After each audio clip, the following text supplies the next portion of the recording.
It was a nice win Saturday night. Yeah.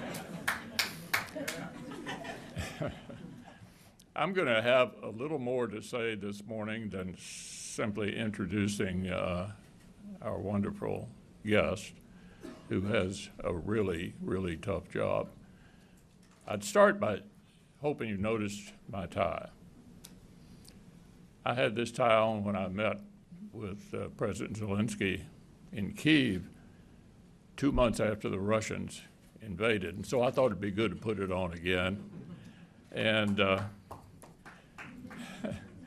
also told him my dad was a foot soldier in World War II, way down at the bottom under General Patton. And we have letters. My wife and I have an archives here that some of you may know, and we have letters written from my dad to my mother, including one on VE Day, May the 8th, 1945, predicting the Russians were going to be a big problem. So they have been most of my life, and we're dealing with them again, as we have at various points in the past. Kim Schatzel, we're happy to have you here. You've done a wonderful job. You had a chance to hear from Gary Gregg, who's taken this program far beyond what I ever thought might be possible. So Gary, thank you so much. Today's distinguished guest joins us at an especially critical moment in the history of our two countries.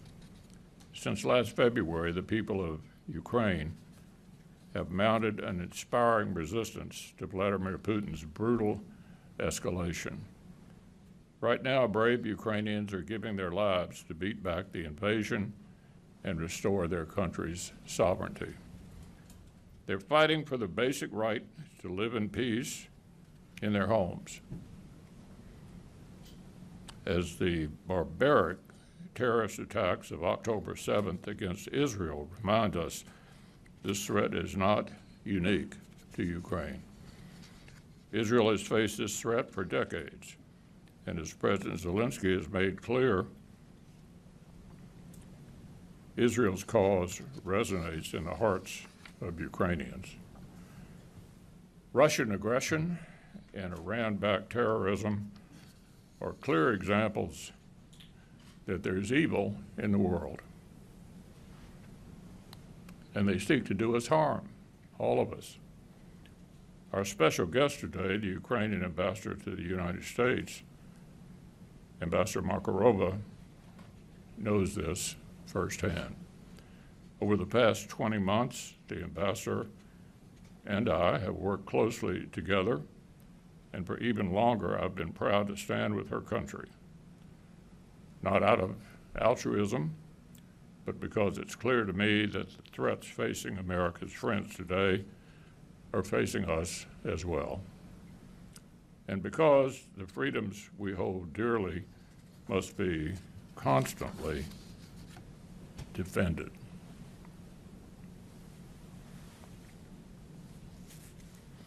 Right now, loud voices on both sides of the aisle are suggesting that American leadership somehow isn't worth the cost.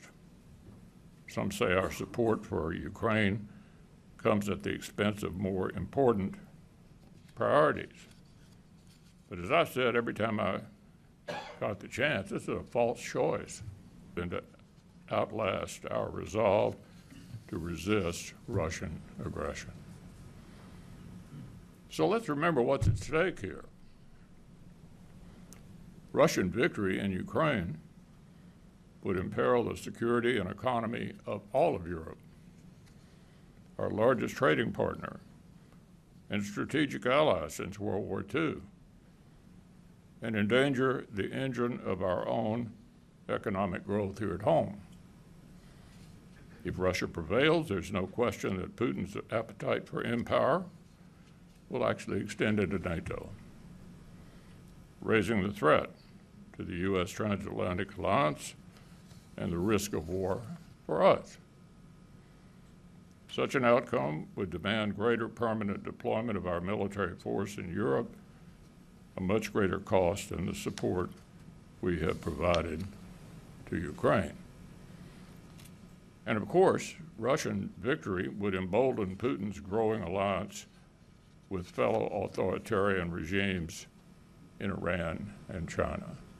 Think of it as an axis of evil: China, Russia, and Iran. So this is not just a test for Ukraine. It's a test for the United States and for the free world. And the path toward greater security for all of us is simple: help Ukraine win the war.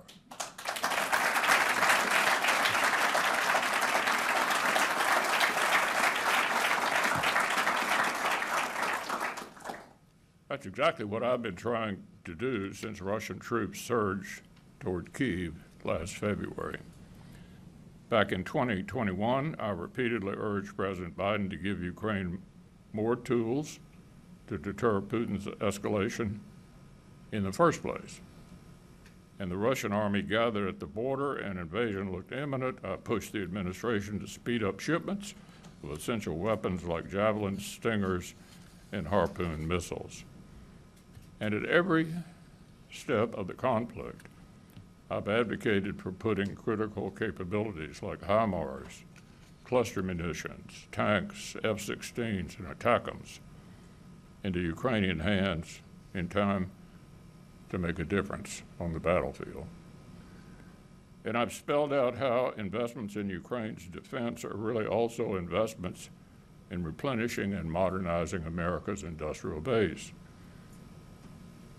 Let me just point out that in order to deal with the threats in Asia, and by the way, the Prime Minister of Japan said if you want to send President Xi a message, beat the Russians in Ukraine.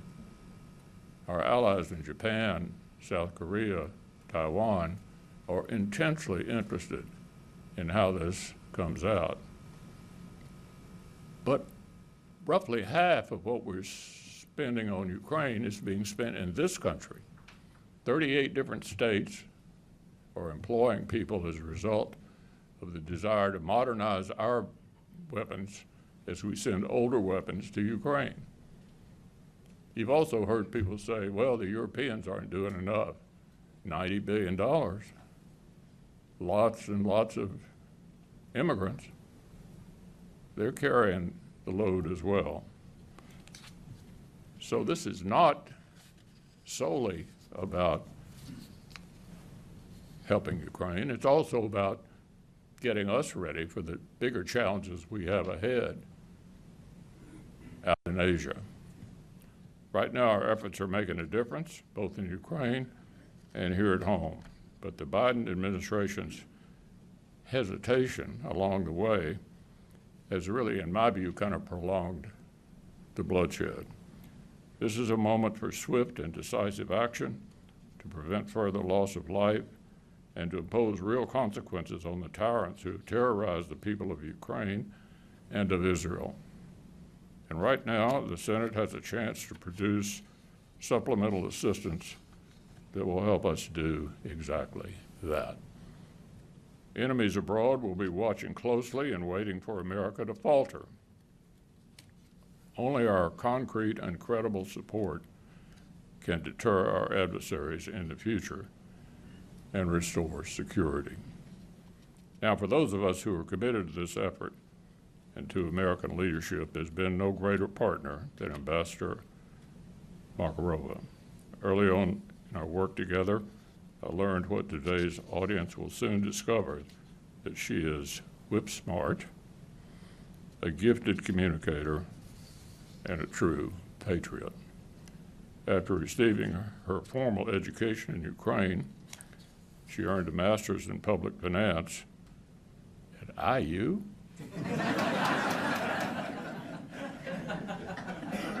Goodness, that's a sin, but a forgivable sin. Following 17 years of success in investment banking, she answered what she described as her call to action and entered public service. As finance minister, she helped author Ukraine's microeconomic revival program worked to privatize state-owned banks, reduce the budget deficit, and bring greater transparency to public finances. She knows firsthand Ukraine's struggles to combat corruption, a problem that is more prevalent than we often care to admit in many countries. In 2021, she was tapped as ambassador to the United States, and in short order became a wartime diplomat. With thousands of Ukrainians killed on the front line and millions forced to flee their homes, Ambassador Markarova can afford to stay under the radio. Can't afford to stay under the radar. Since the onset of the war, she's been a visible and vocal advocate for her country's needs, has effectively countered skepticism about what's at stake in Ukraine's fight. The ambassador has made a point to extend her visits beyond the Beltway and across the political spectrum, like today's visit to Louisville, or her recent visit to Ohio, where she toured a facility that manufactures Abrams tanks. So, she certainly has a lot on her plate. I'm grateful that she's taken the time to be with us here today. Ladies and gentlemen, it's my distinct honor to present the ambassador from Ukraine.